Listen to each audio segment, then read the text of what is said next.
ดอกไม้ถึงมีกลิ่นหอมเพียงใดไม่ช้าก็รุ่งโรยเหี่ยวเฉาไม่เหลือกลิ่นเอาไว้พี่เกิดรักเธอไม่เคยเช้ากลิ่นยิ่งหอมยวนใจสัมผัสรักเธอยิ่งเอ็มใจ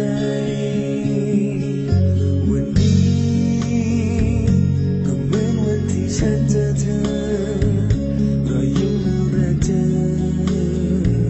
ความรักเธอไม่ต่างจากวันนั้น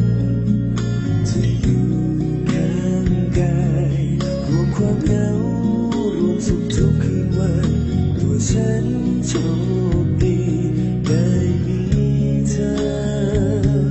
ขอบคุณที่รักและห่วงใยเสมอทำให้เธอ